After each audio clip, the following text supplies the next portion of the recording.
Sakaki Rudo is plagued by a recurring nightmare, a voice telling him he must die here. This nightmare began a week ago. A week prior, Rudo and his classmates were suddenly transported from their classroom to another world called Hades, where a beautiful woman welcomed them as heroes. Rudo recalls they were in their classroom when a huge earthquake occurred. The woman regretfully informs them that they had lost their lives in their original world. She explains that they have been summoned to the glorious Lux Empire. Their mission is to fight evil monsters and the Demon King who threaten the world's peace. The students are bewildered by the talk of heroes, summoning, and their own deaths. The idea of being a hero in a new world, like a story from a game, excites him. For Rudo, this is a chance to escape his crappy old life. He believes he can finally change his life here. Another student, Isayama Shouta, steps forward. He calmly asks the woman if they can be returned to their original world. She confirms it's possible, but warns that death awaits them back in their world, shocking the other students. Shouta understands and simply thanks her. His response leaves her momentarily confused. Inspired by Shouta's resolve, he pledges his strength to help this world. The other students follow suit and agree to help. Rudo, however, feels a sense of detachment, believing he's not the main character in this story. The woman then prepares to check their statuses. The statuses of the heroes are revealed. They possess incredible abilities like Creator, Master, and Guardian. An old man and the woman are amazed by their powerful abilities. Rudo hopes his own status will give him a chance to change his situation. Rudo's status is revealed as Hanged Man, with no proficiency and a cryptic poem about a path of hardship. The strange result leaves him utterly confused. The woman is shocked to see his status is blank. She regretfully informs him that he is not a hero. In a panic, Rudo grabs her, desperately asking what this means for him. The other students immediately turn on him. They whisper amongst themselves, calling him a scary scumbag for taking his anger out on the woman. Rudo is hit with a familiar feeling of being shunned and misunderstood, just like in his past. The woman, Iris, diffuses the tension, promising to explain things to Rudo later. She announces that the heroes will train for a year to prepare to fight the Demon King's army. However, they will have free time to explore and get used to the world. As the others celebrate and make plans, Rudo is left isolated. Feeling he has no place here either, Rudo starts to walk away. Iris approaches, apologizing for his distress and telling him she has a request. For the sake of the Empire, she asks for Rudo's cooperation. He wonders if he can be useful by helping her. He agrees to cooperate with her. He sees this as preferable to staying with his classmates. As he leaves with Iris, a classmate calls out to him. It's Kinamoto. She asks if he's not going to the party, and he confirms, feeling he wouldn't fit in. He compliments her powerful creator ability. Kinamoto apologizes for not defending him earlier. Rudo is moved by her kindness, thinking she's like an angel. She gives him a pendant she created with her ability. She explains that a magic spell will activate if he breaks it. Touched, Rudo promises to treasure it. Kinamoto asks about his plans, and Rudo explains his desire to repay the Empire for saving his life. They both share a bad feeling about the situation. Rudo feels his life should have ended anyway, so he wants to see what he can do. The scene returns to the present, where a soldier shoves Rudo from a moving cart. The soldier reveals the plan. Rudo's job is to die in the demon territory, and his corpse will serve as a distraction to make others believe a hero has perished. Treated as expendable, Rudo is abandoned in the dark forest, the soldier's parting words, "Goodbye, fake hero," echoing in the air. He only ever wanted to be useful to someone. Alone and betrayed, Rudo despairs, feeling unneeded in any world. Despite his bleak situation, he resolves to struggle until the very end. Suddenly, a sound rings in his head, repeating the words "trial commences." With a renewed sense of purpose, Rudo decides to bet his life on this new development. He realizes the trial started the moment he entered the demon territory. His status screen appears, vastly different from before, revealing his Hanged Man class is undergoing a trial, unlocking new skills. His newfound discernment skill keeps him calm amidst the crisis. His intuition skill kicks in. His intuition warns him of an approaching danger. A monstrous beast, a gore monk, emerges from the trees. The trial's objective is revealed: survive for 30 seconds against the gore monk. The reward for success is a boost to his strength. Rudo desperately dodges the monster's attacks. With only 15 seconds remaining, escape seems impossible, and he frantically searches for a way to fight back. Remembering Kinamoto's gift, he apologizes for breaking his promise to treasure it and throws the pendant at the gore monk. The pendant shatters, releasing a powerful ice magic that freezes the monster solid. Just as the 30 seconds pass, the system announces the trial is complete and his abilities have been strengthened. But immediately, a new trial begins: defeat the gore monk. With a defiant cry against the Empire, Rudo shatters the frozen monster with a single punch. A notification confirms his success and another power increase. His status now shows him at level 12, though he feels strange about his newfound strength. His immediate priority becomes finding food. Rudo spends his days surviving in the harsh wilderness. He fights off various monsters to find sustenance. The ordeal leaves him haggard. After days without food, he collapses from exhaustion and hunger. He questions why he is still alive, enduring so much pain. He reflects on his childhood dream of being a hero. But a traumatic incident changed everything. The prejudice from his surroundings forced him to run away. He feels he's run his whole life without getting anywhere, just like now. He hears a rustle in the bushes and spots a human shadow. He wonders who it is and what they're running from. He realizes this is no time to hesitate. He sees a young girl with horns cornered by another gore monk. She tries to intimidate it but seems powerless, calling out for help. Her plea for help reaches him. His intuition screams that helping her means death. He tells the voice to shut up. Even if he was abandoned and useless in this world, he won't stand by. Determined to be useful to someone until the very end, even if it means risking his life, he charges forward. He lands a punch on the gore monk, shocking the girl. With a fierce look, he tells the monster they'll die together and strikes it with all his might. He and the monster are sent flying off a cliff. As he falls, he accepts his death. He finds peace in having saved someone, but as his consciousness fades, a voice calls out to him. He awakens to find the girl, Rurunoa, scolding him for trying to die after he saved her. She feeds him a piece of food infused with her magic, which instantly revitalizes him. She demands he show proper respect, as she is the Demon King's daughter. He agrees, finding her commanding attitude surprisingly cute. He processes that she is the Demon King's daughter. The irony of his situation dawns on him, abandoned for not being a hero, only to be saved by the Demon King's daughter. A voice in his head, the son, congratulates him. He realizes the girl can't hear the voice. The voice taunts him and he tells it to shut up. The girl proudly introduces herself as Rurunoa Rurukia, the one and only daughter of the great Demon King. She smugly asks for his praise. She explains that a cursed magic sealing spell, hidden in a birthday gift, had left her powerless and led to her near-death experience. Rurunoa asks for his name and why a human is in demon territory. He introduces himself as Rudo. She acknowledges his name. She notes that while heroes and demons are normally enemies, his status as a fake hero makes things different. She's fascinated by him, an otherworlder. She calls him strong and cool. Rudo humbly says that he is not worthy of praise. He explains that he was the only one of his classmates who wasn't a hero and was abandoned as a result. After coming to this world, he couldn't accomplish anything. He confesses that he's always been searching, even back in his own world. He was searching for something he could do, a place where he could belong. He admits that he only saved her for his own satisfaction, as a fool with no other reason to live. Rurunoa tells him his motives don't matter, the fact remains that he saved her life. She points out that he risked his life to save her, a stranger. As the Demon King's daughter, her life is often in danger. Because of that, she is genuinely happy that he was there. When he speaks of needing a reason to live and a place to belong, Rurunoa declares she will give them to him. She tells him the reason he's still alive is to come to this world and save her. She offers him a new purpose and a new life. He is to become a butler in the Demon King's castle and dedicate his life to protecting her.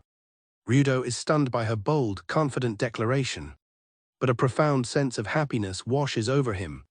For the first time in his life, he feels needed, even if it is by a forceful and selfish demon princess. Rurunoa extends her hand and gives him an order: live for me. Understanding that this is a point of no return, Rudo accepts his new role with the words, "As you command." Their meeting marks the beginning of their journey together. As a massive snake lunges, Rudo swiftly intercepts it with a powerful blow, shattering the beast. He turns to Rurunoa, ensuring she is unharmed. On his second day of escorting Rurunoa, Rudo reflects on his newfound abilities.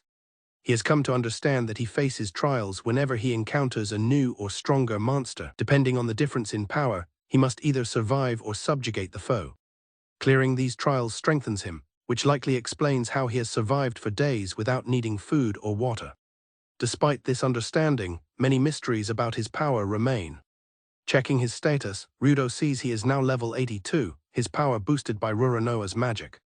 He recalls a mysterious ability called Reverse that had previously failed to activate. A voice in his head suggests that with his current power, he might now be able to use it. The voice then teases him about forgetting the girl who gave him a pendant. Rurunoa overhears his mumbling and asks what he is talking about. The voice probes Rudo's memory, asking if he remembers how he defeated the first Gore monk. Rudo struggles to recall the details, remembering only that the creature was somehow frozen. His thoughts are cut short when Rurunoa urgently points towards something in the distance. Rurunoa excitedly identifies a column of purple and black smoke as a signal from her knights. She tells Rudo they must go meet them and her friend, Zira. With a smile, she prepares to send up a signal of her own. Carrying Rurunoa, Rudo dashes through the forest at an incredible speed. While he worries about being accepted by the demons, Rurunoa's presence reassures him that he has finally found a place to belong. She promises to handle everything, assuring him that as her benefactor, he will be welcomed at the Demon King's castle. Their journey comes to an abrupt halt as Rudo makes a sudden leap. His expression turns to one of shock and alarm. Before them stands a monstrous, hulking wolf, its eyes glowing with malice as a dark aura emanates from its body. Rurunoa recognizes the beast as a dirty blood wolf and urges Rudo to flee, but he knows it's too late. He warns her that looking away for even a second will mean their death. As they face the hostile enemy, a notification appears, announcing that the trial of the hanged man is about to be revealed. The trial commences. Rudo must defeat the Deathmound Great Wolf. The system explains this trial is based on his reverse ability. As he tells Rurunoa to hide, the voice in his head informs him that to activate reverse, he needs more than just level and magic power, he needs a strong emotion. The wolf moves with blinding speed, overwhelming Rudo's intuition. As Rurunoa cries out his name in horror, it strikes him down with a powerful swipe of its paw. Rudo, pinned to the ground, weakly tells her to run.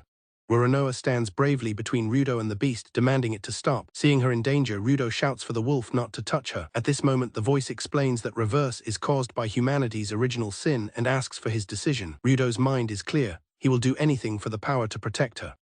Fueled by his fierce desire to protect Rurunoa, Rudo screams for power. The system confirms that all conditions for activating reverse, for greed, have been met. The reverse of Hanged Man begins. This power awakens the hidden potential of the arcana, and for the Hanged Man, its reversed meaning is one who loses to his desire. Rudo is transformed into a plunderer, one who collects all wealth, abilities, and power. He takes on a new form, clad in a dark, ornate coat and a plague doctor's mask, becoming the embodiment of the mask of greedy Black Death, Mavalisha. In his new form, Rudo calmly stands his ground as the enraged wolf charges towards him. With a flick of his wrist, he unleashes his genius ability, instantly binding the wolf and its pack in unbreakable black chains. With the reverse of greed confirmed, the trial's objective changes render the wolf powerless. Rurunoa calls out, confused by his new form. Rudo, dazed, admits he doesn't know what happened either. Rudo quickly decides he must do something about the bound wolf. He checks his status, seeing his new form, Mavalisha, and a host of powerful new abilities. He realizes his reversed state is on a 5-minute timer and he must act fast. Sensing a curse afflicting the wolf, Rudo notices the creature is in pain. Deciding on a course of action, he invokes his goblin ability. The power activates, absorbing the berserk wolf curse and converting it into his own physical strength. The trial is a success, confirming the wolf's submission. As the power recedes, Rudo clutches his head in pain. Rurunoa rushes to his side, concerned. The voice in his head explains that dominion allows him to make the wolf his companion. The now docile wolf approaches and sniffs him curiously. Rudo rejects the idea of taking the wolf as a companion. He says he can't afford a pet so large right now. He casually tells the wolf to come back if it can shrink. The voice in his head despairs at his words, warning him of the consequences, as Rudo looks on in sudden shock. As Rudo collapses from exhaustion, Rurunoa catches him. She embraces him, thanking him and telling him how well he has done. With renewed determination, she declares that he is indispensable to her. She vows that she will make everyone at the Demon King's castle acknowledge his worth. Rudo awakens in an unfamiliar, luxurious bed. Disoriented, he wonders where he is, and a voice informs him that he is finally awake. A woman introduces herself as Fina, the head maid of the Demon King's castle.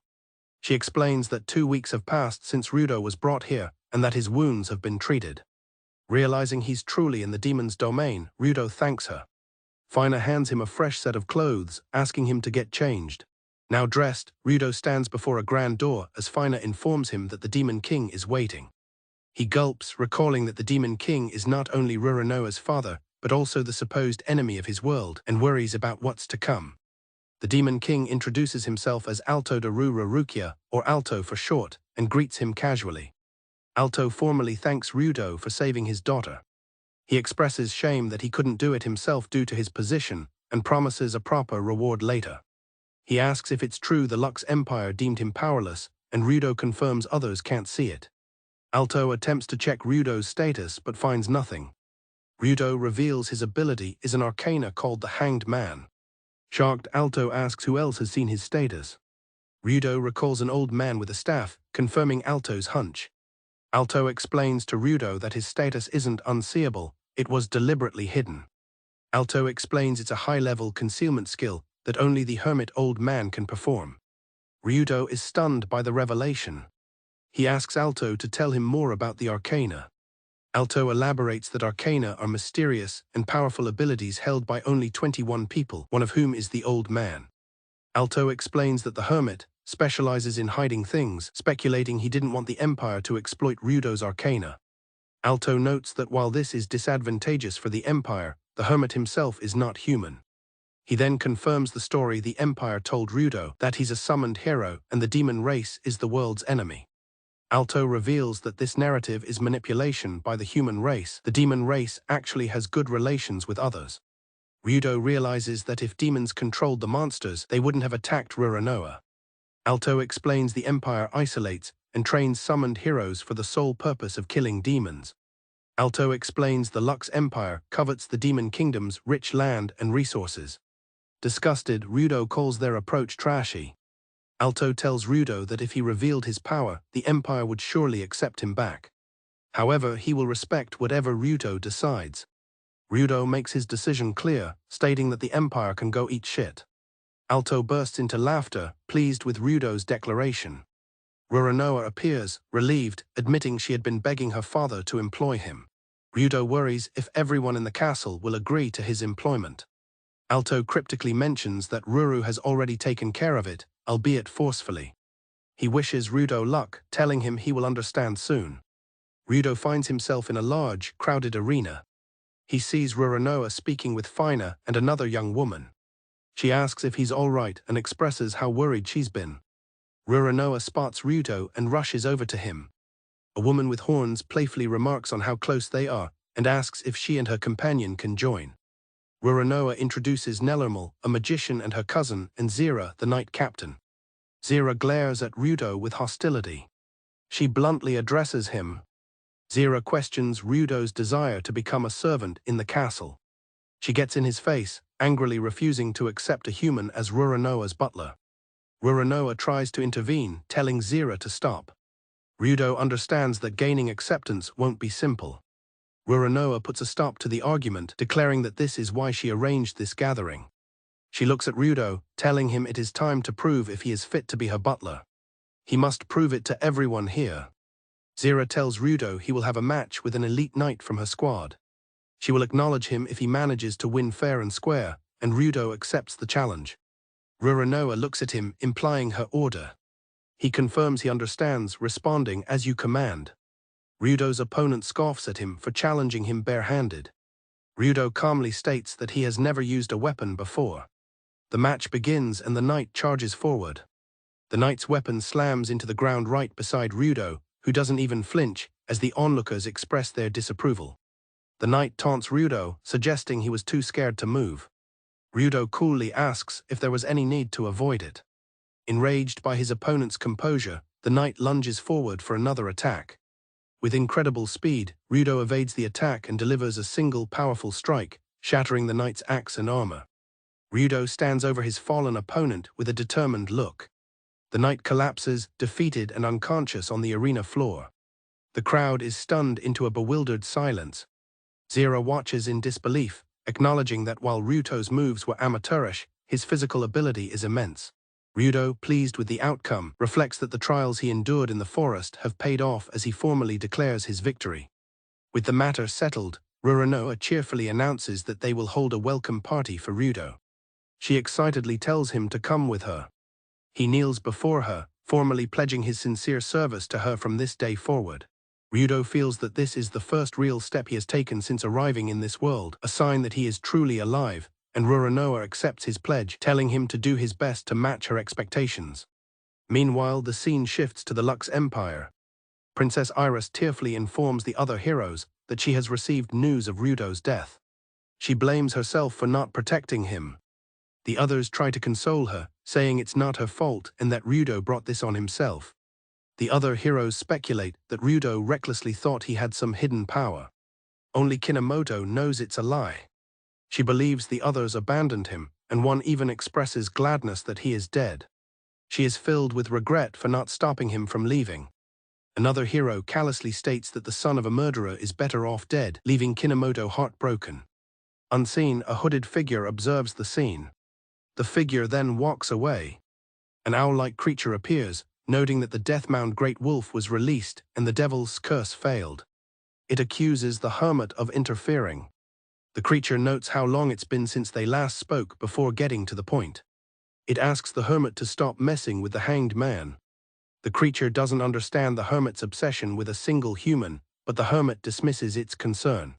He muses that he could have pushed Rudo down a path of revenge against the Lux Empire, but that would be boring. He then issues a stern warning: if the creature makes another move on Rudo, he will not stay silent. The hermit reflects that in 1 year, the continent will enter its golden age. Heroes from another world, princes and adventurers, will all enroll in the Imperial Capital Academy, converging as if it were all planned. The 12th Arcana, the Hanged Man, is the only one with the ability to grow, a wild card that can turn everything upside down. A turbulent era lies ahead. Emerging from the bushes with her tail wagging, the wolf girl announces that she has finally found her master. Later, inside the castle, Rudo awakens with a start, finding the very same wolf girl curled up asleep in his bed. Startled, Rudo cries out, waking the girl. She addresses him as master and seems confused, noting that he is now smaller. Utterly bewildered, Rudo demands to know who she is. Alto observes the unusual Beskin, noting that she seems to miss Rudo. Rudo, petting her, admits he has no idea what's going on. The girl, Shu, explains that her master cured her in the forest. Rudo is confused, recalling only his struggle to survive the trials. Shu insists her master was very strong and told her to come to him once she became smaller. Rudo is left in disbelief. Shu confirms she is the giant wolf from the forest.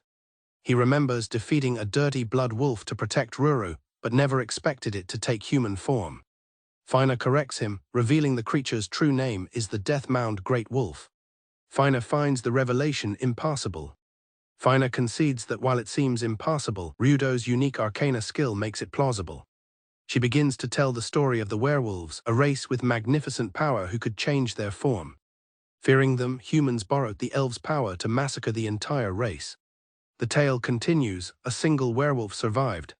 Consumed by a desire for revenge, it became a ghost of destruction, destroying a nation and devouring half of the elves' great forest. In their fear and despair, the humans named it the Deathmound Great Wolf. Trembling, Shu admits she doesn't know what happened. Alto adds that the wolf supposedly vanished after achieving its revenge and asks Shu how she came to be in that forest. She only recalls pain and an urge to destroy everything that moved, which Rudo recognizes as the effect of a curse. Shu apologizes for attacking him. Rudo gently pats her head. He asks her name, which she says is Shuvate. Thinking about how she lost her family and friends, Rudo feels he can't blame her. When asked why she came to him, she explains she has nowhere else to go and will be lonely. But she says with determination, her master is stronger than her and isn't afraid of her. She pleads with Rudo to let her stay with him, wanting to play, sleep, and greet him in the mornings. With tears in her eyes, Shuvate confesses she doesn't want to be alone anymore. Moved by her plea, Rudo embraces her. Alto reassures Rudo that Shuvate is already like a relative and encourages him to go ahead. Rudo then tells Shuvate that if she's okay with it, they can be together from now on. Overjoyed, she agrees, promising to stay with her master forever.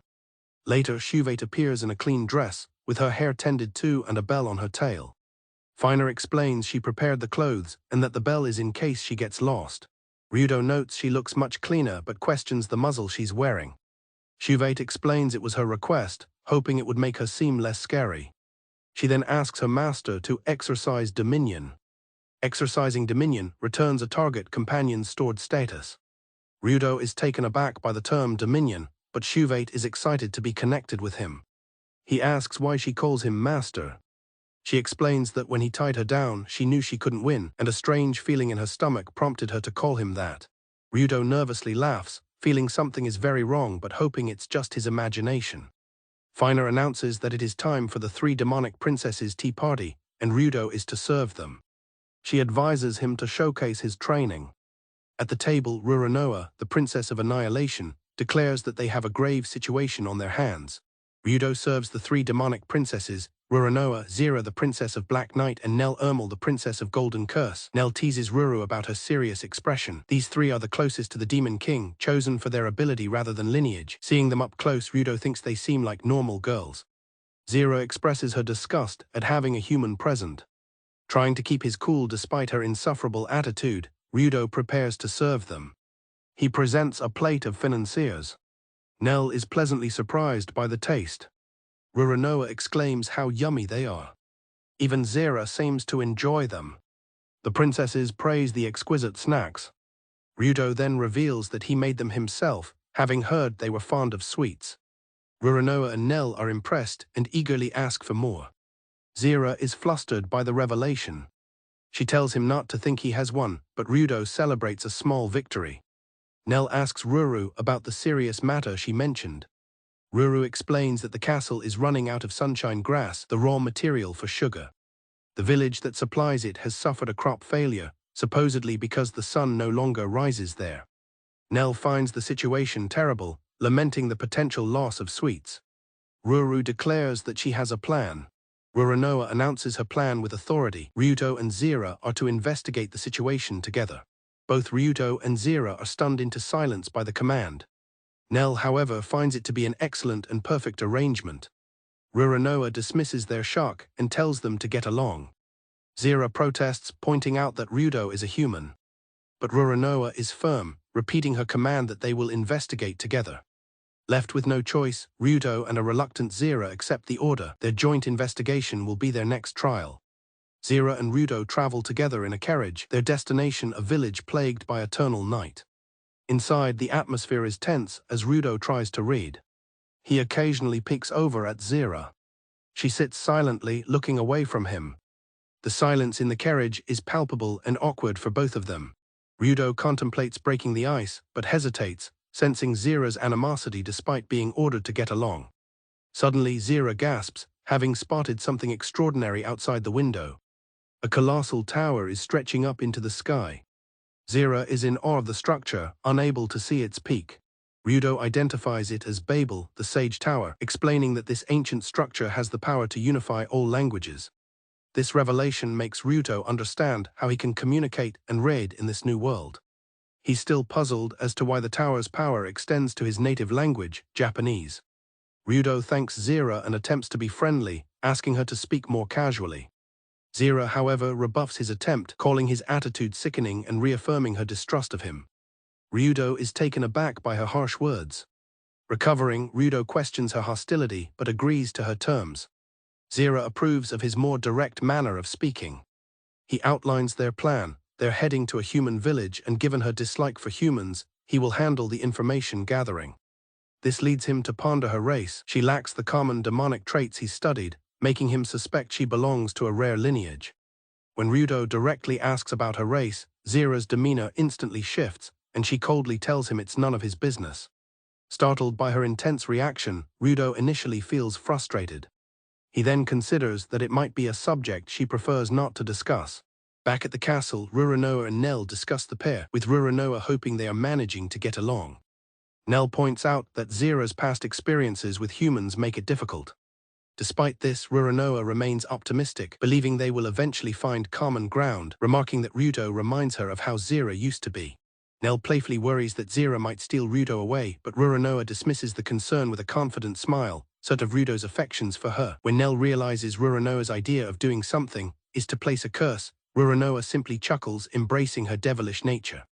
As they approach their destination on foot, Rudo notes the sun is still in the sky, questioning the validity of the rumors about the village. Zira remains cautious, advising him to stay alert as they near the village.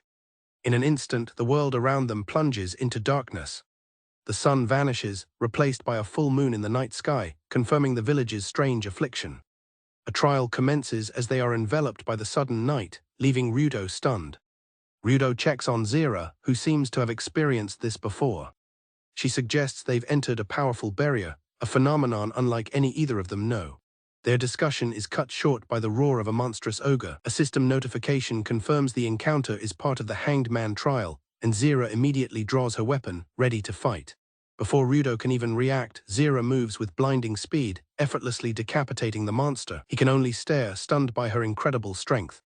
Zira calmly warns him that monsters are more active in this unnatural night. As Rudo marvels at her power, more creatures begin to emerge from the surrounding darkness. Zira instructs Rudo to proceed to the village alone while she handles the remaining monsters, promising to catch up later.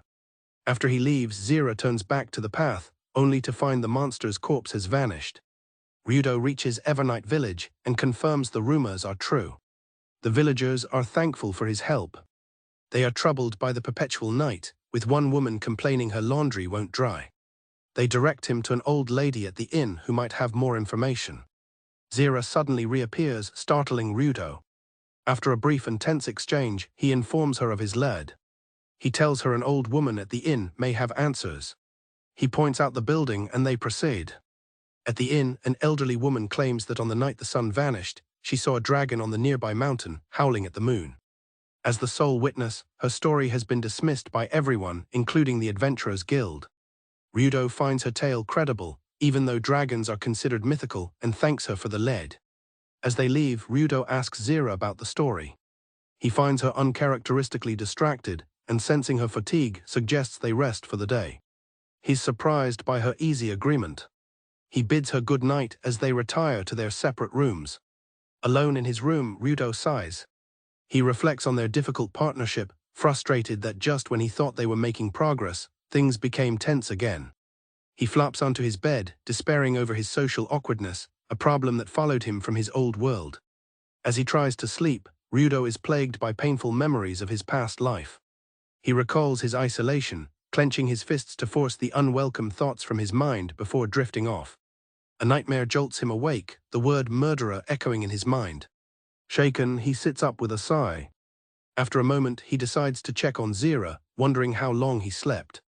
Downstairs, the innkeeper informs Rudo that Zira just left. He explains that she headed unsteadily towards the mountains and he was unable to stop her. Alarmed that she went to investigate alone in her condition and fearing for her safety, Rudo immediately rushes after her. Running through the dark forest, a sudden noise startles him. He dismisses it as just the wind. A moment later, he stumbles over something. He comes face to face with the severed head of the monster Zira had slain earlier. He scrambles backward in shock. He recognizes the head, but is disturbed by its desiccated appearance. The horrifying realization dawns on him, something has completely drained it of its blood. A new sense of urgency grips him. Fearing the worst, Rudo sprints deeper into the forest, desperately calling Zira's name and hoping she is safe. The sound of running water cuts through the silence of the woods. Realizing it must be a river, he changes course and heads towards the sound, pushing through the dense foliage. He breaks through the tree line to find a moonlit river. In the water stands Zira, her back covered in gruesome, jagged scars that are starkly visible in the pale light. Rudo freezes, caught completely off guard by the scene before him. The snap of a twig under his foot shatters the quiet. Zira whirls around, her eyes wide with alarm. Flustered, Rudo stammers an apology, explaining his concern for her disappearance and trying to retreat, but in an instant, Zira is upon him, a sharp pain searing through his leg as her attack sends him tumbling to the ground. Zira pins him down, her voice filled with rage as she accuses him of seeing her wounds. Her eyes glow a menacing gold, and her fangs elongate, revealing her true nature. She is a being mutated from humanity, awakened by ancestral blood and fueled by ancient resentment. She is a vampire, a member of a lonely race that became an enemy to the world. Looming over him, she declares that because he has seen her secret, he must die. Zira reflects on her hatred. The moon, darkness, and the smell of blood drive her crazy. She loathes her unhealed memories, her cursed instincts, and most of all, the humans who took everything from her. But above all else, the one she hates the most is herself. The memory of her attacking Rudo in the rain flashes through her mind. Rudo recalls what he read about vampires, beings mutated from humans, possessing sharp fangs, golden eyes, and devil wings. They were said to have disappeared long ago, leaving behind their bloodline within the human race, a remnant of a true ancestor who once overcame the weakness of sunlight. Zira, looming over Rudo, declares that he must die now that he knows her true identity. Rudo desperately promises not to tell anyone, realizing his life is in danger if her secret is revealed. Zira finds it impossible to believe him. She explains her distrust, stating that humans have taken everything from her. A memory surfaces of a happier time, her parents celebrating her 5th birthday. She remembers a modest but peaceful life with her parents, where she needed nothing else. Happily wearing a flower crown they made for her, she runs outside to play. Young Zira happily greets a neighbor, showing off the flower crown her parents made. The woman compliments her, saying she will grow up to be a beauty like her mother. Suddenly, the woman pulls away with a gasp, leaving Zira confused. Zira is bewildered as small, bat-like wings sprout from her back. The neighbor recoils in terror, calling her a monster. The neighbor screams for help, calling Zira the one with unclean blood, marked the day everything changed. Zira runs home to her mother in tears, asking if she's a monster like the woman said. Her mother reassures her, saying that no matter what, she will always be their beloved child. Zira, still troubled by the neighbor's fear, asks if she's a bad child. Her parents comfort her, insisting she's the kindest child in the world and proposing a picnic to cheer her up. Their moment of peace is shattered by angry villagers demanding they hand over their daughter, the vampire. Her parents, trying to remain calm, tell Zira to hide, assuring her that everything will be fine. Her mother gently tells her she is still a good child. Her mother's last words were a declaration of love, but as Zira hid, she could only watch in horror as flames engulfed her home.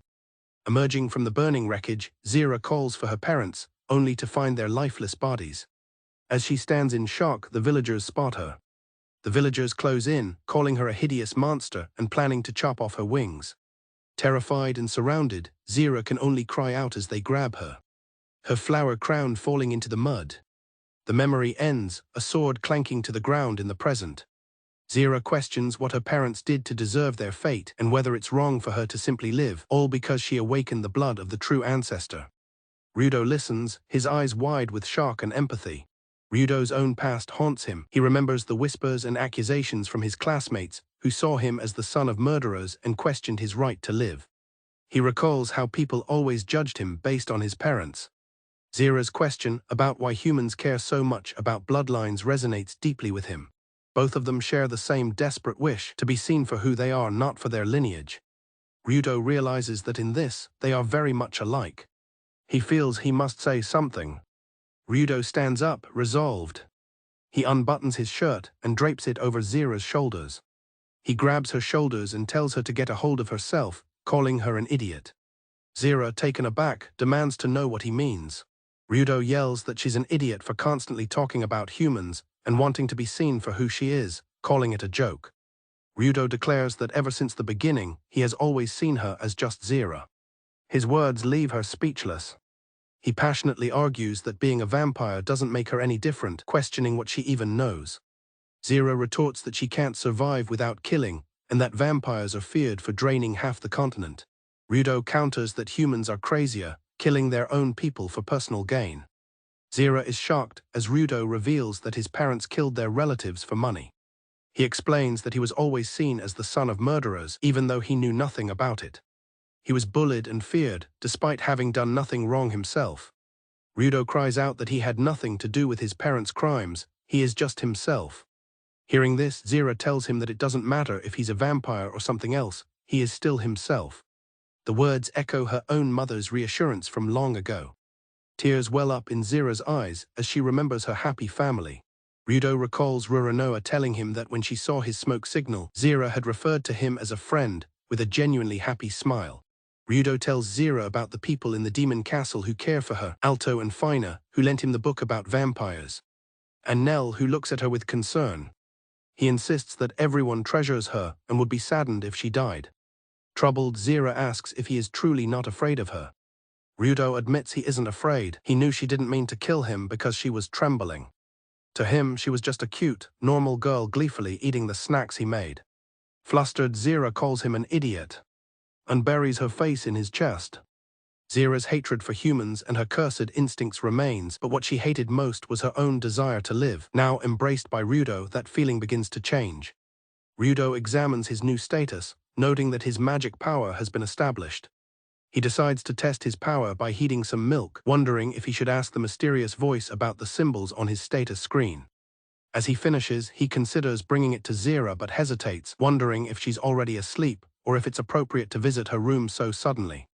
Zira opens her door, clutching a pillow. Relieved to find her awake, Rudo asks if anything happened and offers her the hot milk he made, which she shyly accepts. They sit together on her bed, drinking the milk. Rudo becomes flustered, thinking she is sitting too close. Zira notices his discomfort and asks what's wrong. He nervously replies that it's nothing and suggests they rest before continuing their investigation, an idea she agrees with. Zira apologizes for her earlier behavior, but Rudo quickly reassures her it's fine. He is happy that she seems to be finally opening up to him, but she interrupts his thoughts, asking how long he plans on staring at her. Rudo tells her there's no need to be so formal and that she should drop the honorifics. He is taken aback by her question. Hesitantly, Zira calls him Ryu. The simple act causes her to blush profusely, which in turn leaves Rudo speechless. They decide to continue their investigation into the dragon. They venture into a rocky, mountainous region. Rudo feels a palpable heaviness in the air. He asks Zira if she can feel it too, confirming that the rumors about the dragon are likely true. The celestial dragon is one of 3 godlike pillars among the rare dragon species, said to be a being from a higher dimension. Rudo recalls Zira telling him that only a celestial dragon could be responsible for creating the night, and a disembodied voice teases him about being on a date. Rudo recognizes the voice and tells it to shut up, though he decides it might have useful information. The voice explains that the celestial dragon, nicknamed Erdia, is far too powerful for Rudo to even consider fighting. Rudo states that he intends to negotiate, as dragons seem to understand their language. Just as the voice commends his decision, a deafening roar erupts nearby. Rudo warns Zira to stay alert, sensing the dragon is close. They round a corner and come face to face with the colossal celestial dragon lying before them. Without warning, the dragon's eyes flash open, and it lunges forward to attack, forcing Zira to dash and push Rudo out of the way. The dragon's massive tail slams into the ground where they had been standing just moments before, the force of the impact sending them both flying. Rudo tries to shout that they are not there to fight, but the dragon silences him. The beast calls them foolish adventurers, refusing to be tricked. A system notification confirms the dragon's hostility and reveals the new conditions for Rudo's trial. He must calm the celestial dragon. The voice warns that the dragon is furious, and Rudo realizes the situation has become critical. With a time limit and too many unknown factors, he struggles to decide on his next move. The dragon marks Rudo's small size, asking if he intends to tickle its feet. Ignoring the taunt, Rudo turns to Zira and asks her to buy him 10 minutes. He acknowledges that failure means death. However, he knows that doing nothing will lead to the same outcome. Determined, Rudo tells Zira that 10 minutes will be enough, deciding to make a bet on his own power. The mysterious voice notes that greed is a poor match and asks what his intuition will choose. Rudo's mind flashes back to what he felt in the dark and deep forest. He focuses on the memory of that endless hunger activating reverse for gluttony as a chant echoes in his mind. The transformation completes, sprouting the wings of a gluttonous locust, and Rudo tells Zira that he is entrusting his life to her. Zira accepts his trust and pleads with him not to die. She calls him by his full first name, Rudo. His status updates to reflect his reversed condition, revealing incredible agility, new magic abilities, and a 15-minute timer. Rudo casts Yahweh to ensure the dragon focuses all its attacks on him. He then uses Gluttony Rock to take flight as his trial updates to simply survive. The dragon recognizes his power as arcana but scoffs, questioning what an incomplete hanged man could possibly do. The dragon's word, incomplete, catches Rudo by surprise. Distracted, he cries out as he loses control of his flight. Struggling against the immense wind pressure, he slams hard into the rocky ground. Despite the crash, Rudo recovers quickly. He pushes off the ground and takes to the air once more. The dragon is momentarily confused by his sudden movement. The dragon grows enraged by Ruto's evasive maneuvers, comparing his annoying movements to the Lord of Flies. It roars that it will teach the fool what happens when one incurs the wrath of a dragon. Rudo notices that the dragon sometimes stops its attacks completely, realizing this must be his breakthrough as he prepares for a life-and-death game of tag. A mysterious voice taunts Rudo, calling him Hanged Man and warning him of a miserable death. The dragon scoffs at the useless fly that only runs.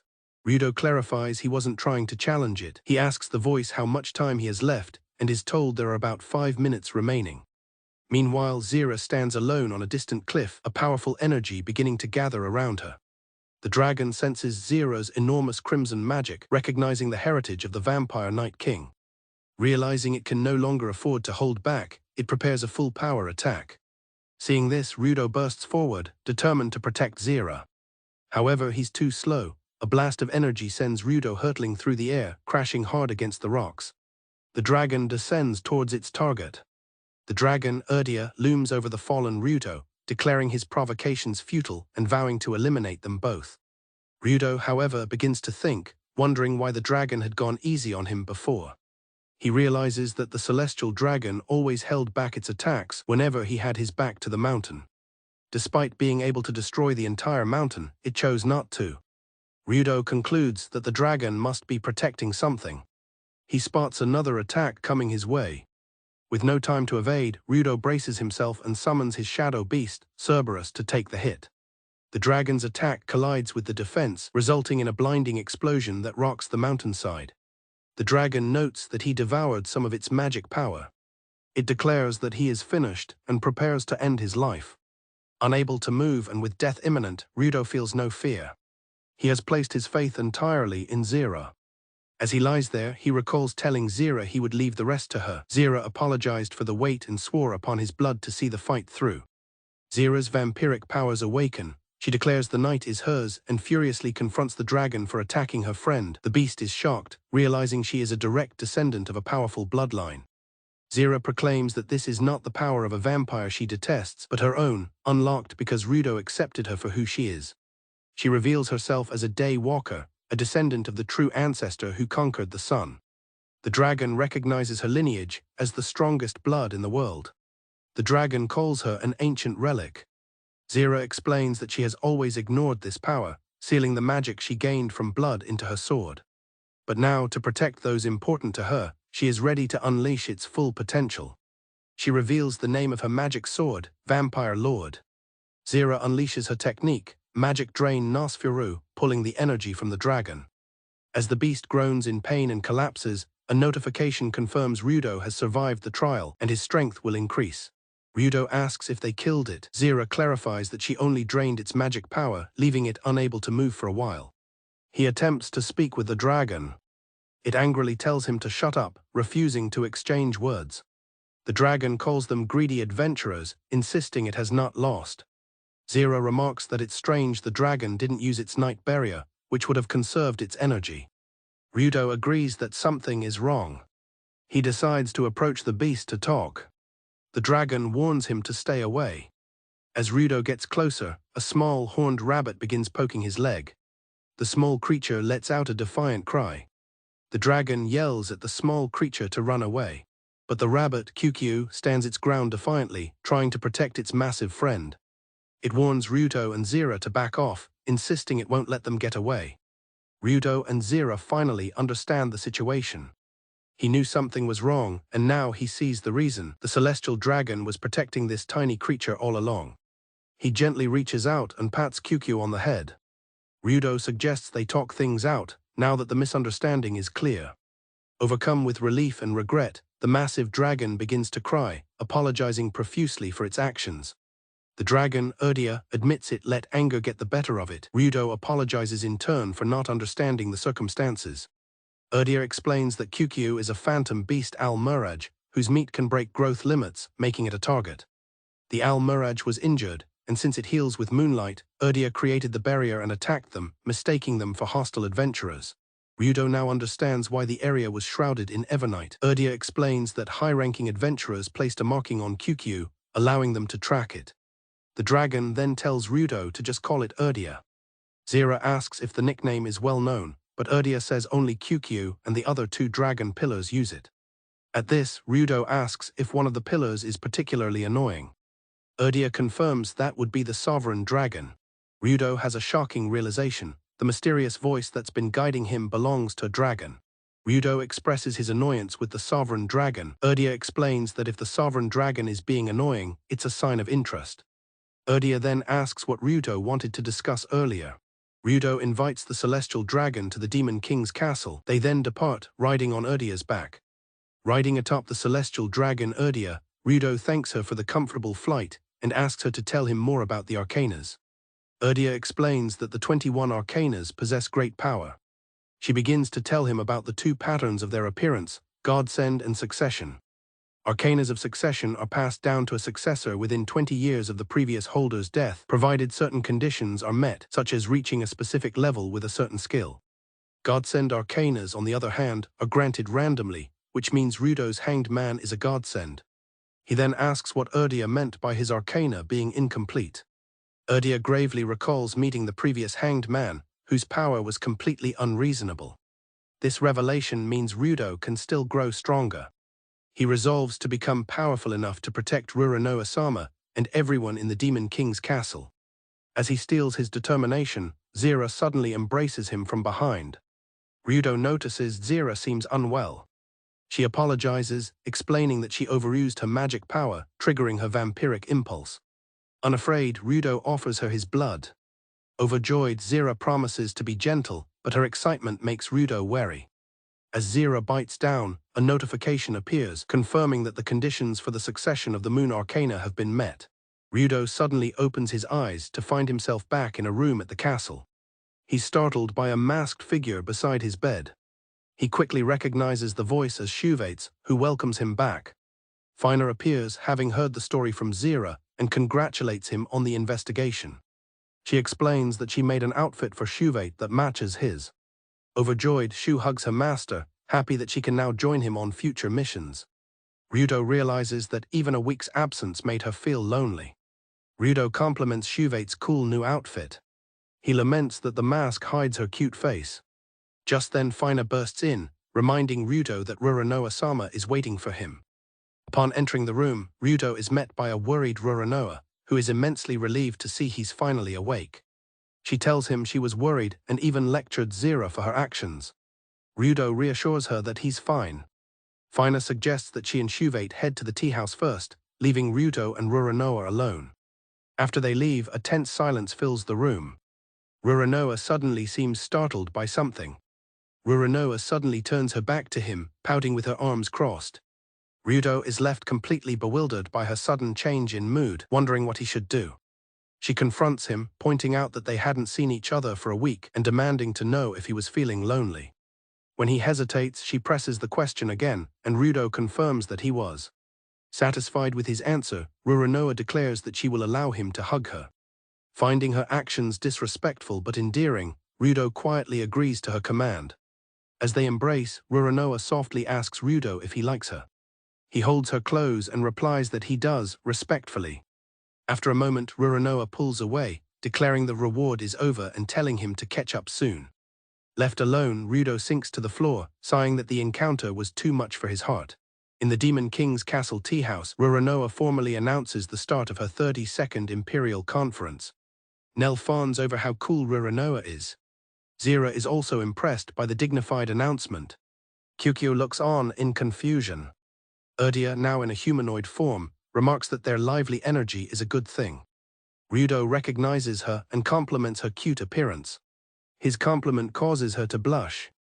Rurunoa quickly cuts off the idle talk and gets to the first topic, the village where the sun doesn't rise.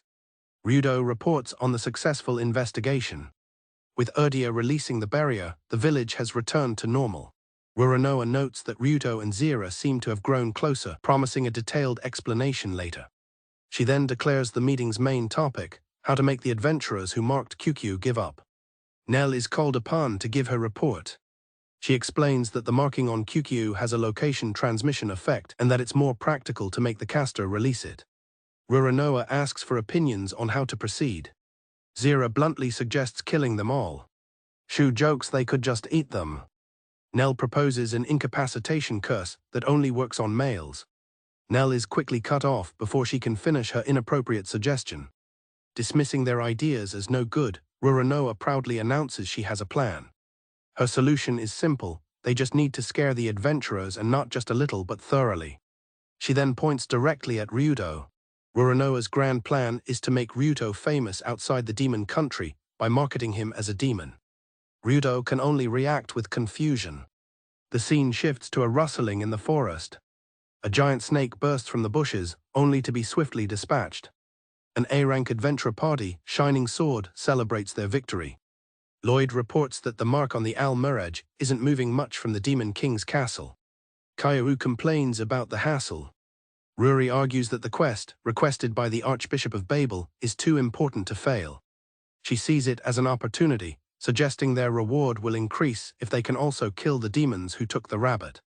Despite Kai's reminder that they are only scouting, Ruri remains overconfident. She boasts that with her library skill, she can analyze any enemy's weakness, making even an S-rank foe an easy win. Lloyd remains worried. As they enter the next area, Kai warns everyone not to let their guard down. As Kai announces they've finally reached the demon territory, the sky abruptly darkens. The sudden change to night puts the party on high alert. They sense something approaching through the dark woods. The passage describes a fearsome figure, adorned with monstrous parts. A figure rebelling against the heavens. Rurunoa recites a passage from the Epic of the Hero. She declares that the play they are staging will be the second coming of Verna the demon. With this, she instructs Rudo, now fully clad in his demonic disguise, to threaten the adventurers to the fullest. The adventurers ready themselves for battle. Ruri is startled to find her skill shows nothing about their opponent's status. The mysterious figure greets them and introduces himself as Hugin, tasked with welcoming them. Hugin assures the party he has no intention of causing trouble, his task is simply to negotiate. He gets straight to the point, asking them to release the marking on the Al-Miraj. The adventurers are stunned that he knows their goal. When Ruri asks what's in it for them, Hugin replies that the merit is their safety. Ruri smirks, declaring that they have a job to do and that the negotiations have broken down. In an instant, Hugin ensnares the entire party in magical chains. Suddenly, a low growl echoes through the forest, and a giant clawed paw stomps the ground, shocking Ruri into silence. A massive death-mound great wolf looms over the terrified and bound Ruri. She trembles in fear, utterly horrified by the monstrous beast that has appeared before her. Hugin calmly pets the now docile wolf and delivers his final ultimatum: release the marking. Completely terrified, the adventurers finally agree to his demand. Hugin bows, stating that he will do everything as his master commands. After the confrontation, Fina shyly compliments Rudo for being cool. This annoys Zira, who wanted to say it first. Rurunoa watches their exchange with amusement. Suddenly, Shu gets Rudo's attention by tugging on his coat, asking if she was helpful. Rudo is shocked to see she's completely naked. Rudo tells Shu to put her clothes on, thanking her for playing the scary part. Shu is just happy she could be useful to her master. Nearby, QQ cheers, celebrating that her marking is finally gone. Rudo feels his efforts were worthwhile. Rurunoa praises his performance. She explains that his disguise was based on the demon Verna from an epic she considers her Bible. The name seems nostalgic to QQ. Rudo ponders the strange coincidence that Verna's description matches his own reverse form. Rurunoa decides it's time to transport the sleeping adventurers. As Rudo prepares to leave with Shu and QQ to inform Fina, Zira stops Rurunoa. She tells her she has some business to discuss. As Rudo begins to walk away, Rurunoa calls out to him. She explains that she wanted to properly thank him for helping Zira. Rudo notes how similar she and Zira are. She confesses her frustration at her own powerlessness, feeling she couldn't save either of them. Rudo passionately objects, insisting that Rurunoa was the one who saved him, and that Zira truly treasures her.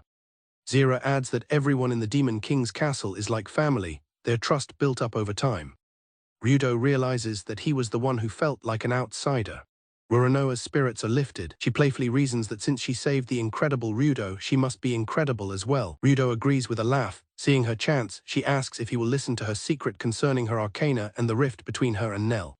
The story shifts to the great elven forest, where Demon King Altwida Rurukia and Duke Ridalka Ermal are on a diplomatic mission. Ridalka worries the elven chief won't cooperate, and the Demon King agrees that it would be a problem if they didn't. The Demon King is seeking information about one of humanity's 5 great unexplored dungeons. He's hoping to find a treasure to break a curse. He reflects on the series of powerful curses that have targeted Rurunoa throughout her life. He fears what will happen if her current incapacitation curse cannot be lifted. Ridalka warns the Demon King that using ultra-black magic against the Demon Princess is an act of high treason. The Demon King acknowledges this, grimly stating that if it comes to that, he will be the one to kill Nell. A flashback begins, taking us back 10 years. Rurunoa was a magical genius, able to cast an unprecedented 8-layered fire magic circle at only 5 years old. A young Nell could only look on in amazement. Nell recalls how proud she was of her talented sister. She dreamed of one day using magic to protect the country alongside her. However, she struggled greatly in her own training. She was unable to even form a 3-layered circle, much to her frustration. Over time, Nell was forced to realize she had no talent for magic. Around this time, Rurunoa brought a new friend, Zira, into their group. The 3 of them became inseparable. The dream of 2 became a dream of 3. United by their shared goal to protect the country, Nell immersed herself in magic more than ever before, determined to make up for her lack of talent with hard work. She remembers her father apologizing to her. She asked him why he was sorry for her lack of talent. She felt that if even her own father pitied her, then who else would ever have expectations for her? Rurunoa and Zira would excitedly tell her about their adventures, praising each other's incredible feats. Though Nell would praise them in return, she felt herself being left behind. She desperately tried to catch up. She searched for her own special skill, burying herself in books before she was left out of their dream entirely. She searched relentlessly for any kind of art or technique she could master. But none of them worked for her. Rurunoa noticed her friend's distance. Feeling defeated and unable to face her friends, she eventually stopped going to the Demon King's castle. A turning point came 6 months later when her mother died from a black magic curse. With her last words, she entrusted Nell with protecting the country alongside Rurunoa and Zira. She believed in her daughter's ability to do so. Her mother's final wish gave her the will to continue, reigniting her resolve to become stronger. As she was studying, her brother Ridalka appeared. He offered her a book on black magic. Nell was shocked, as it was the very art that had killed their mother. Her brother simply asked if she wanted to become stronger. Seeing it as her only option, Nell reached for the book. She accepted the forbidden book of black magic. Using her newfound power, Nell easily defeated a monster in front of her friends. Both Zira and Rurunoa were amazed by her strength and praised her for the incredible feat.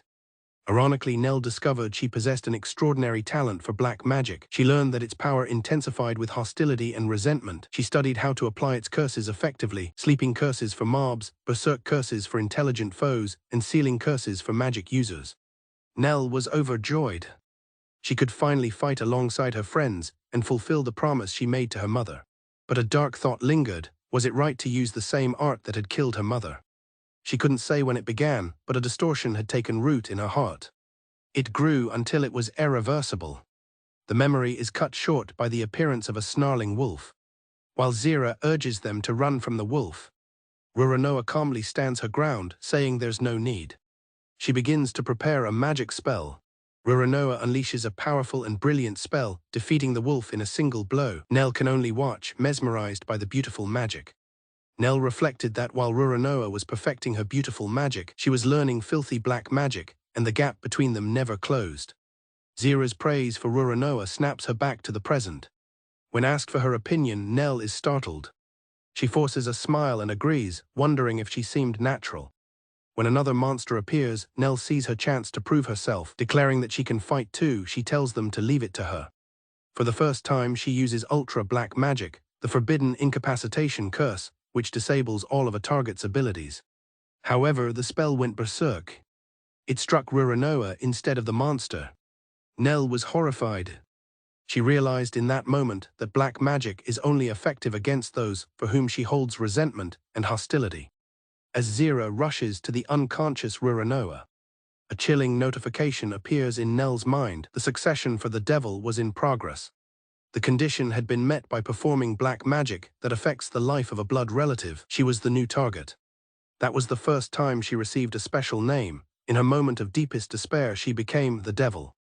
2 weeks after his conversation with Rurunoa, Rudo is summoned to the Demon King's castle. There he meets the Demon King Altwida and his brother, Duke Ridalka Ermal. Ridalka, who is also Nell's father, explains that he wishes to speak with him about Nell. Before they begin, Ridalka states that he must confirm something. He asks Rudo a grave question: is he willing to die for Rurunoa's sake? Without a moment of hesitation, Rudo confirms that it is what he wants. Satisfied with his answer, Ridalka acknowledges his resolve. He stands and, to Rudo's shock, bows deeply. He then tells the butler that he wants him to risk his life. Duke Ermal reveals that Nell has gone alone to the Great Sky Hole, one of humanity's 5 great unexplored dungeons. He wants Rudo to save her. Duke Ermal explains the nature of dungeons, which are the origin of monsters. While many have been destroyed by adventurers, some, like the Great Sky Hole, have never been fully conquered. Legend says that a divine medicine called the elixir, capable of curing any affliction, lies in its deepest part. Trusting this legend, Nell headed there alone. Rudo realizes Nell seeks to break the incapacitation curse she cast on Rurunoa. Duke Ermal confirms this, explaining that while Nell could have resolved the curse immediately as the caster, she was too young at the time, and the curse's residue remains. The Great Sky Hole, which appears once every half-year, is protected by a powerful anti-intrusion barrier. However, there are exceptions who can bypass it, the arcana holders. Rudo understands that this is why he must be the one to go. Duke Ermal reveals Nell's likely intention. She believes the curse she cast will be resolved upon her death, so she went to the dangerous Great Sky Hole. Despite this, he confesses his selfish parental wish for his daughter to live. This mission is also an order imposed by Rurunoa. She tearfully begged him not to let Nell die because of her. Rudo accepts the mission, stating he will go to the Great Sky Hole. The Demon King, Altwida, thanks him and comforts the Duke. Altwida remarks that this brings the number of arcana holders set to conquer the dungeon to 4. Rudo is confused by this number, noting that Rurunoa shouldn't be able to fight. Just then a woman bursts into the room. The Demon King welcomes Redkali Zimra, a helper from the Elven Kingdom and holder of the Chariot Arcana. She immediately demands a match with Zira as promised. The Demon King instructs Rudo to escort her to Zira's room. As Rudo leads her down the hall, Redkali notes he must be a skilled servant if he's also going to the Great Sky Hole, and suggests a match. Upon reaching their destination, Redkali loudly bangs on the door, announcing she's there for revenge against Zira. The door opens to reveal Zira in her underwear, who apologizes for the wait. Seeing Rudo behind Redkali, she becomes utterly flustered. She slams the door shut, yelling at him not to look. Redkali, however, is still eager for a fight. A few minutes later in Zira's room, the group discusses Nell. Zira declares her resolve to save Nell, whom she considers a sister. Rudo begins to outline the battle strategy. But Redkali interrupts, stating her true interest lies with Zira and the demon in the black suit. Her statement startles Rudo. Redkali reveals she's heard rumors of Rudo's power, including how he tamed the death-mound Great Wolf. She senses an overwhelmingly powerful man in him. Zira asks if this means Redkali wants to fight both of them. To Rudo's dismay, Redkali declares that if the demon is as strong as she hopes, she will make him her husband. Redkali expresses surprise that Zira has feelings for such a weak-looking servant. Zira finds the comment unpleasant and demands she retract her words. Picking up on the tension, Redkali teasingly asks Zira if she is in love. Redkali then provokes Zira by offering to take Rudo back to the Elven Kingdom. Redkali laughs, claiming she was just kidding, and is impressed by Zira's killing intent, suggesting they fight after their mission. Rudo, caught in the middle, feels increasingly anxious about the situation. As they prepare to depart, Rudo contemplates Nell's actions. He concludes that she is driven by guilt and self-sacrifice, not dedication. This reminds him of his own state when he first met Rurunoa. He resolves that just as Rurunoa saved him, he will not leave Nell alone, even if he has to drag her out by force. At that moment, Rurunoa appears behind him, asking if he is leaving soon. Rurunoa confesses her conflicting feelings, admitting she is selfish for wanting to save Nell, while also not wanting Rudo and Zira to go to such a dangerous place. Rudo reassures her that indulging her selfishness is his job because she is his precious reason for living. Filled with resolve, Rurunoa orders Rudo to bring back her foolish sister quickly. Flanked by Red Cullies and Zira, Rudo accepts her command. The party flies on griffins towards their destination. Red Cullies is impressed by the griffins' unmatched speed and stamina, noting they will arrive where the Great Sky Hole appears in just a day. Zira nervously tells Rudo to hold on. Zira complains that Rudo is too close, but he explains he's afraid of falling. Red Cullies laughs at Zira's flustered face. As Zira threatens Red Cullies, she trails off, noticing something in the distance. Rudo looks up and spots a shadow. A massive dark sphere hangs ominously in the sky above them. The party gazes up in awe. They have arrived at the Great Sky Hole. Suddenly, they spot a figure flying towards the entrance. It's Nell. Rudo realizes with frustration that at this rate, she will enter the Great Sky Hole before they can catch up. As Zira wonders what he's doing, Rudo prepares to jump from the griffin. Red Cullies finds his plan interesting. He casts an enchantment, Wind Feather, feeling his body become light enough to make the leap. Rudo launches himself from the griffin towards Nell. A startled Nell asks what he is doing. He retorts that it's his line to ask, calling her an idiot. He collides with the magic barrier surrounding the hole but pushes through, grabbing onto Nell. He pulls her close, declaring that he will not let her go alone. As they pass through the barrier, a trial commences. Their intrusion is confirmed and a random transfer is completed. Their target is the black celestial sphere. At last, they have entered the Great Sky Hole. Rudo awakens in a void, paralyzed and disoriented. A voice introduces itself as the Sovereign Dragon, Palamda Megiddo, explaining the situation and prompting a confused Rudo to demand answers. Meanwhile, Nell expresses her relief at being with her companion, but worries about their other two friends. The Sovereign Dragon assures her they are likely elsewhere in the Great Sky Hole and reveals the dungeon's original name was the Black Celestial Sphere, an arcana research lab. The dragon's explanation continues, describing the arcanas as mysterious powers that have existed since ancient times. Powerful figures created the Black Celestial Sphere to research them, calling it an inhumane, perpetual machine. The experiments conducted there were horrific. Various species were forced together, only to be massacred by curses, all in the pursuit of discovering a pattern of divine gifts. The arcanas abandoned the Black Celestial Sphere, which transformed into a dungeon, and from the countless corpses within, the miracle drug known as the panacea was born. The reason the dungeon remains unconquered is due to its guards, such as the G-rank gremlins, who were part of a brutal culling that left only a single survivor. This triggered an irregular evolution, creating a being of immeasurable strength known as the Hunger King. The entire dungeon now serves as its prison. The Sovereign Dragon's voice rouses Rudo, telling him it's time to wake up and conquer the Black Celestial Sphere. As Rudo's consciousness returns, he opens his eyes to see a worried Nell calling out to him. Nell expresses her relief that Rudo is safe after his reckless actions. She suggests they find Zira and Red Chan before looking for an exit. Surprised, Rudo asks about her quest for the panacea. Nell turns away, stating that it's her own goal and she can't trouble everyone any longer. Red Cullies interjects, questioning if Nell intends to conquer the dungeon alone. Rudo sternly reminds Nell that no one has ever conquered this place solo and asks if she's serious. When Nell quietly confirms, he demands she look him in the eyes and answer truthfully. Nell feigns ignorance when Rudo questions if her true goal was the panacea. He accuses her of using it as an excuse, with no intention of ever returning.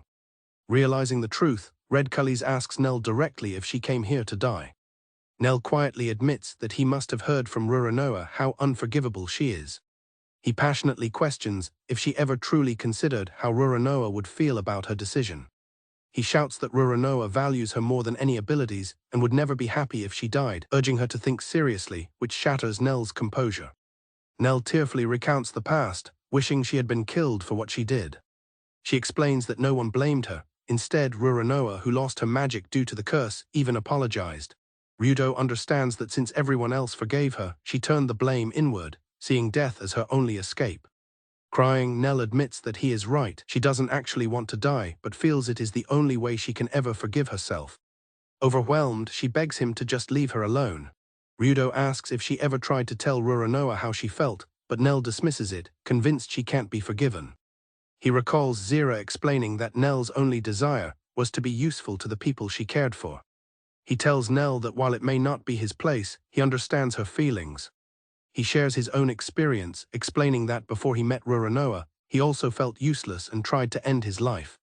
He admits that he sees now he was simply running away, and that death is the easy way out. Rudo encourages Nell to find the courage to face her past and tell Rurunoa her true feelings. He extends his hand, proposing that they destroy the giant hole and return to Rurunoa together. Hesitantly, Nell reaches out to take his hand. As their hands meet, Rudo pulls her to her feet. With tears still in her eyes, Nell looks up at him, a flicker of hope rekindled within her. With new resolve, Rudo calls out to the sovereign dragon. He declares that he will now kill every monster in the dungeon and asks the dragon to lend him its strength.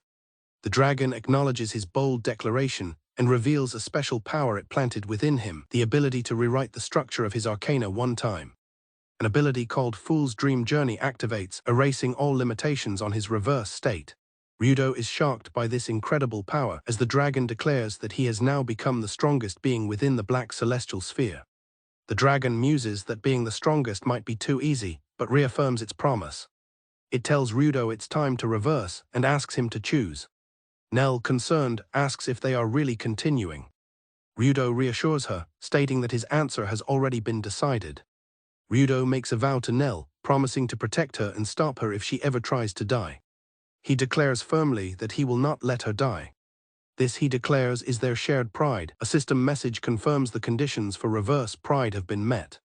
With all conditions cleared, the hanged man reverse begins. As the power surges through him, an image of the fiery and indomitable Rurunoa flashes in his mind. An incantation begins, describing a powerful being manifesting for its master, shocking the sovereign dragon as it's not what it expected. Rudo declares his new identity, the blasphemer. Wielding a new sword and a new name, Noa Lupia, he resolves that this power will allow him to protect everything. Elsewhere in the dungeon, Zira and Red Cullies are making their way through, effortlessly cutting down the shadowy monsters that block their path. Red Cullies remarks that despite the dungeon's nasty appearance, their path seems to have been cleared. Zira, however, is worried about Rudo and Nell. Red Cullies teases her about her concern for Rudo, but Zira's anxiety remains.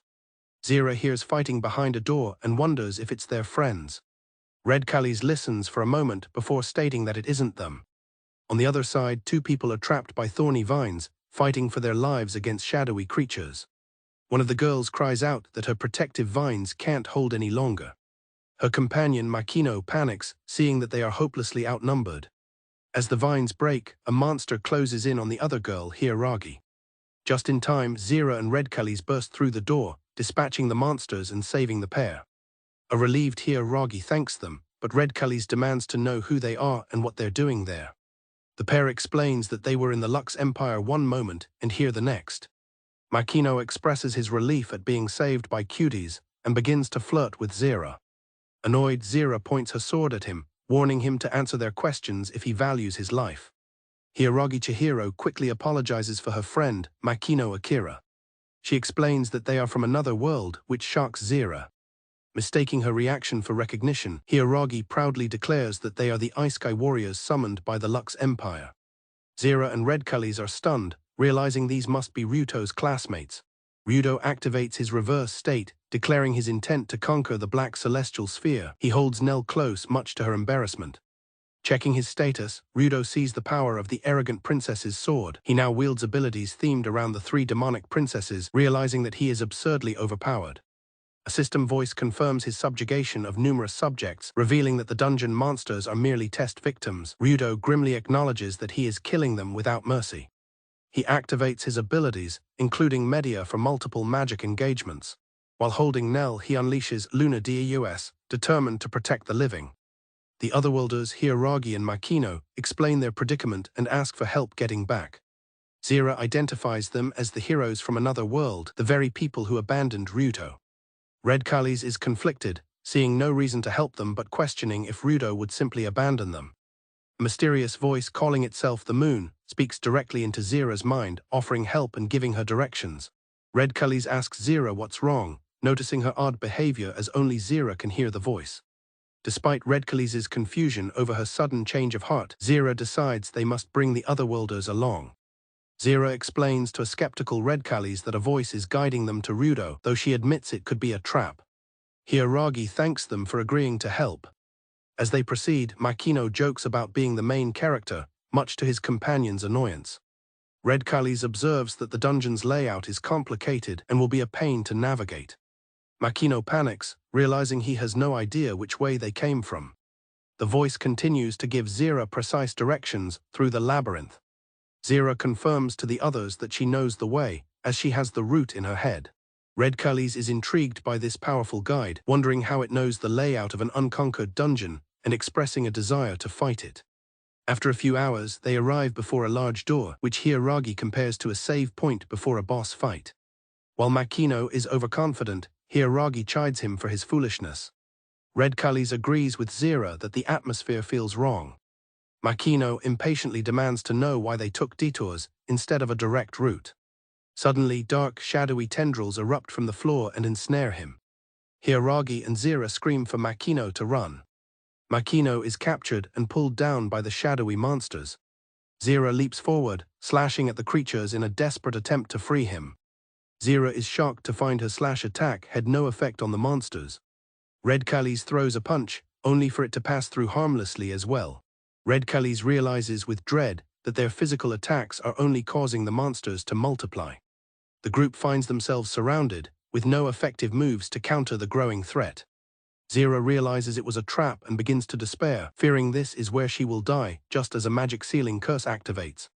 At that very moment, Rudo arrives in a flash of movement, carrying Nell and cutting through the encroaching darkness. With the monsters instantly defeated, Rudo announces that they've made it. Zira, recognizing the demon in the black suit, retorts that he is late. Rudo, now wearing a mask, introduces himself as Hyujin, but Red Kalis scoffs at the supposed servant, calling him a hoax. Hiragi thanks Hyujin for saving them, while he replies that he was merely helping his friends. She is immensely grateful, praising him as the strongest person she's met in this world. Hiragi explains that they are the heroes summoned by the Lux Empire. She mentions that Zira's swordsmanship reminds her of a friend named Mines, which piques Rudo's interest. Hyujin brushes it off, saying female fighters are not uncommon, and it must be Zira's chivalry. Hiragi expresses her happiness at finding friendly people in this new world. Rudo puts Makino under a sleeping curse to stop him from disturbing Nell. Makino had noticed the sleeping Nell, remarking on how cute she is. With the otherworlders unconscious, Rudo removes his disguise, exhausted, and complains about the effort of maintaining the mask and wings. Nell awakens and praises her butler for a job well done. Zira rushes over, overjoyed to see Nell is safe. Zira apologizes to Nell, but Nell reassures her, and they reaffirm their promise to return to Rurunoa together. They now face the final door, believing the panacea is just ahead. The guiding voice returns, this time audible to everyone, confirming their goal is ahead but warning them of a time limit. Rudo is flustered that his connection to the voice, now revealed to be the sovereign dragon, is public. Red Kalis and Nell are shocked to realize the voice belongs to the sovereign dragon, a friend of Erdia. The sovereign dragon explains they have only 2 hours before the exit magic circle fails. He devises a plan. Nell, having the most magic power, must maintain the circle, while the other 3 must evade the goo poison king and steal the panacea. Upon entering the final room, the group discovers that the entire floor is covered in human bones. A disembodied voice then welcomes the new guests. Rudo looks up to see a man with a young girl sitting atop a massive pile of skulls.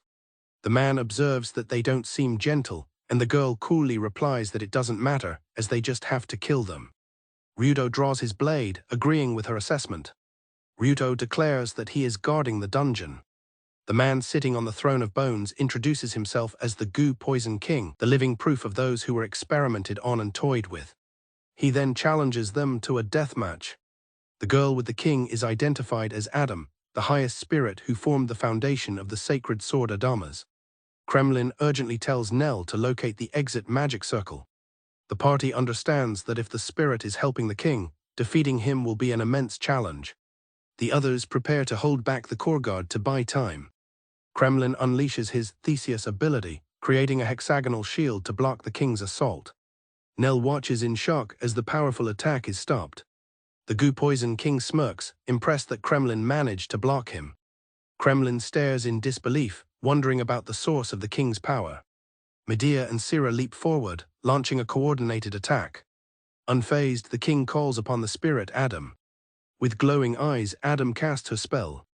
The adamantite armor materializes, completely nullifying the attack and leaving the two warriors stunned. The king smirks as he effortlessly punches Kremlin, who is thrown off balance. Kremlin is violently thrown backward by the force of the blow. The king reveals his hardened fist, ready for another strike. Sira is impaled by a skeletal projectile, coughing up blood as Kremlin looks on helplessly. With a powerful shout, the king attacks Sira with dark magic. Kremlin sits defeated on the ground, covered in the aftermath of the assault. The king coldly pronounces them weak. He turns away, standing victoriously over the remains of countless others. Kremlin launches his deceptive double attack, catching the king off guard. The king feels a twinge of pain as Adam identifies the attack as poison. Sira signals to Rudo, Medea and Zelbulgra, who flies in for a decisive strike. Zelbulgra's attack, Pridalm, lands a direct hit on the king. The king recoils, coughing up black liquid from the potent poison. Zelbulgra retreats, exhausted from the effort. The king acknowledges the pain, remarking that it's been a long time since he felt such a good hit. Kremlin is horrified, wondering why the king is smiling after taking what he believed was a fatal blow. Sira tells Rudo that their allies are safe by the exit, expressing her relief. The king seems to be enjoying himself, but Adam tells him to stop. Kremlin questions the king's motives, asking why he is there. He explains they only seek the panacea and have no reason to fight. The king simply replies, "No way." The king explains his purpose is to kill all intruders until he dies. He fights for his brethren who were cruelly killed, declaring that he cannot die. Kremlin understands that the gremlins were victims of terrible experiments. The king addresses them directly, asking if they seek the panacea. Nell reveals the devastating news that the omnipotent medicine is gone before the king admits he consumed it all. Nell is aghast, realizing that even the legendary cure was not enough for him. The king challenges them to another fight, seeking powerful opponents to fill his lonely existence. Kremlin feels a sense of hopelessness, believing their quest was a complete waste of time. Kremlin's resolve hardens, he refuses to let the fight end this way. He notices the king's wound healing and realizes he is fighting off the curse. A realization dawns on him regarding the sovereign dragon, and he knows he must tell the others. Nell sits defeated before the magic circle. She believes the panacea is gone, and that she has condemned Ruru-chan to the same fate as herself. Shaking off her despair, she decides she must ensure the others can escape. She places her hands on the circle, determined to activate it. She is shocked to find her magic is insufficient. She frantically begs the circle to activate, needing just a little more power. She knows that if she fails, everyone will die. Overwhelmed by her helplessness, she questions when she will stop being a failure. The sovereign dragon reveals he has seen her memories and knows she was the one who cured the sun, yet cannot break her own curse. He tells her to stop being a wuss, stating that her inability to break the curse is absurd. He explains the principle of curse breaking, pointing out that she should possess enough magic to undo her own spell. He recounts how her negative emotions of jealousy and hatred towards the sun activated the black magic. He suggests that her curse may have had another target. Nell is stunned, unable to comprehend what he is saying. The memory shows her overwhelming self-loathing, the true source of the curse's power. The voice confirms that she cursed herself. This self-inflicted curse sealed her magic, which is why she lacks the power to save Ruru-chan. Nell finally understands that she needs the panacea, but is struck by the fact that it has already been consumed. The sovereign dragon reveals the location of the panacea, the king's blood. Kremlin shouts that the fight is not yet over. The voice tells Nell that the decision is now hers to make. Nell runs back to the fight with renewed purpose. Adam senses the poison and suspects a new plan is in motion. Kremlin confronts the king, determined to keep him alive. He shouts his promise to the king. The voice urges Nell, the devil, to move beyond her past and embrace the future. The voice tells her that she needs to transcend the past. Nell finds her resolve, deciding she wants to live for Ruru-chan's sake, and activates reverse. The system announces the start of the reverse of the devil, as Nell begins to chant. Nell recalls a childhood dream and declares her intent to protect everyone, activating her sacred remains. Ruru-chan, now manifest, tells Nell she needs her strength and proclaims her goal to conquer the great dungeons. The final battle commences as Nell, having undergone a transformation, prepares to unleash her reverse ability. Watching her, Rudo and Medea realize the gravity of the moment. She turns to Rudo with a smile, thanking him and declaring that the curse has been broken, allowing them all to return to the demon castle. Nell casts a powerful holy field spell, enveloping the area in light. Bathed in the spell's light, Rudo feels his own power surging. Adam desperately pleads with the spirit for more magic, lamenting that they can't continue as they are. She believes there is no turning back, as she was destined for this moment. With resolve, she transfers her adamantite corporal force to Poison. The immense power causes a rejection reaction in Poison's body. Sierra notes that this is expected when forcing so much magic into a magicless gremlin. Rudo questions why he would push himself so far, and Poison declares his intent to carve the existence of his brethren into them as proof they existed.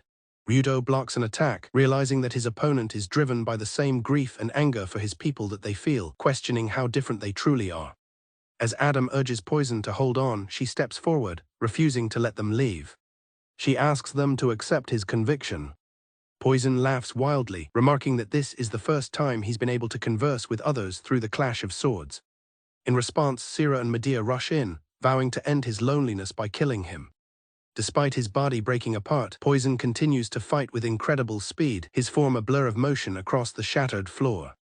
Rudo watches his every move, anticipating the inevitable. In a final, coordinated assault, the entire party unleashes their signature attacks simultaneously. The heroes converge on Poison, their combined powers creating a brilliant flash of light as they strike their final blow. After the battle, Rudo and his companions are left exhausted and injured, with Nell having fallen unconscious. Poison lies defeated, pinned to the ground by chains and swords with Adam kneeling beside him. With what little strength he has left, he asks them to kill him. Rudo explains that Poison's heart is the dungeon's core. Destroying it is the only way for them to clear the dungeon and return safely. Adam tearfully objects, telling him it is fine to proceed. She reminds Rudo of their promise and that Poison wanted to see the outside world. Poison dismisses his past wishes and beckons Rudo to come forward. He thanks him for the good battle. He makes a final request, that they don't forget him or the gremlins. With a heavy heart, Rudo raises his sword to deliver the final blow. Adam cries out Poison's name, her face a mask of joyous resolve. Suddenly, a booming voice commands them to hold on, so loud that Rudo and the others cover their ears in pain. Medea recognizes the magic as Nell Dono's. Nell, however, identifies the voice as the tantrum of a selfish princess who hates bad endings, remarking that she just can't stay put. A figure materializes from a burst of energy. The newcomer, Rurunoa, announces that she overheard their entire conversation. She tells Poison that if he truly wants to die, he may, but if he wishes to live, he should leave it to her. Rurunoa addresses Adam directly, identifying her as the amethyst spirit from Lux. She points out Adam's selfishness in wanting to save Poison, while also preventing Ruto's group from leaving, a trait she says they share. Because of this, she declares that she likes Adam and will help, asking for her assistance. Rurunoa confidently states she can help the Goo Poison King leave the dungeon. Poison dismisses this as impossible, explaining that a body holding a dungeon core would turn to ash upon leaving. Adam tries to agree with him, but he tells her to be quiet. Rurunoa reveals her plan. They will collapse the dungeon and rebuild it. She explains that when a dungeon collapses, its core is exposed and begins to form a new dungeon. Adam realizes that Amethyst must have stayed behind specifically to wait for this opportunity. Amethyst confirms that when the dungeon collapses, she can use her power to sustain the exposed core outside. Rurunoa admits that destroying the dungeon with her magic alone would be difficult, but with 5 arcanas present, their combined strength will be unmatched. The others recall her immense power from a past battle. Overcome with emotion, Adam tells Poison that they can finally go outside together. He gratefully thanks her. Rudo then entrusts his sword to Rurunoa, placing his faith in her plan. Taking the sword, Rurunoa calls for everyone to pour their magic into it. She invokes the weapon's true name, the Black Star of Blessing, Laplace. The weapon emanates a powerful dark energy. As they are transported away from the collapsing dungeon, Adam joyfully tells Poison that they are outside. She exclaims that he is finally free. He looks up at the open sky, quietly affirming his newfound freedom. Soaring through the night sky on the back of a great dragon, Poison gazes at the world stretching out before him. He wonders if his fallen brethren can see the world they had all hoped for. The furious battle has finally reached its conclusion. A celebration is underway at the Demon King's castle. Rurunoa cheerfully welcomes everyone to the party, encouraging them to enjoy themselves. Rurunoa discovers Poison and Adam hiding away. She questions why they aren't joining the festivities. Poison points out his past transgressions against her people. Rurunoa dismisses his concerns, magnanimously forgiving him and offering them a place to stay in the Demon King's castle. She urges them to come eat, an offer that piques Adam's interest with a delicious scent. Sira remarks on Rurunoa's spirited nature. As Rudo approaches with cake, he fondly recalls that she's always been this way, even when he first arrived. He credits her for his being there now. He offers a cake he made himself to a surprised Adam. Adam and Poison are delighted by how delicious the cake is. Rudo admits he only recently learned to cook, but enjoys it. Poison confesses that his only goal had been to escape his prison, leaving him directionless now. Adam gently suggests that staying at the castle to figure things out wouldn't be a bad idea. Under the night sky, Rudo stands on a balcony, lost in thought. He reflects on all the events since his arrival at the castle. He questions if he has truly been of help to anyone. Unseen, Rurunoa approaches him from behind and calls out his name. Rurunoa joins Rudo on the balcony. He expresses concern about the cold, but she dismisses it, stating she simply wants to be with him. As Rudo begins to thank her for everything she's done, she cuts him off. Flustered, she insists it's time for him to receive his reward. Declaring that she is bestowing a great honor upon him, Rurunoa instructs a confused Rudo to close his eyes. As he complies, she gently cups his face and leans in close. He is left to wonder what this reward could be. Their intimate moment is abruptly interrupted by the arrival of Nell and Zira. A flustered Rudo quickly makes an excuse and flees the scene. Left alone with Nell, an annoyed Rurunoa declares that she forgives her, but that they have something to discuss. Rurunoa sincerely apologizes to a surprised Nell. She explains that experiencing the curse firsthand made her understand the helplessness Nell must have felt. Rurunoa now realizes that despite her intentions to protect her, Nell must have desperately wanted to fight alongside them, but Nell tries to absolve her of any blame. Zira intervenes, declaring that neither of them is at fault. She insists that the argument is pointless. With their misunderstanding cleared, Rurunoa and Nell reconcile, affectionately calling each other precious older and little sister. Rurunoa suggests they head inside for some tea made by Rudo. The others agree, reflecting on how much he has grown since arriving. Nell thoughtfully considers that calling him Mr. Butler feels too formal now. Zira playfully teases her about her intentions. In his office, the Demon King informs Luca that the curse used on the Great Wolf was similar to Ruru's and originated from a tome wielded by a human. He reveals the traitor to be Lent Ermel, Nell and Luca's brother. Luca adds that Lent's attendants overheard him praying to a venerable Babel. This links him to the Babel religion, complicating matters further. Elsewhere in Lux City, Hiaragi meets with Muchan. Hiaragi notices she seems troubled. Muchan recounts a strange encounter with someone who saw through her ambiguous appearance.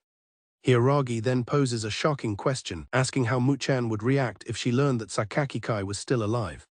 Intrigued, Muchan presses her for more details. Within a ruined temple, a mysterious figure gloats about the hanged man conquering the giant sky hole.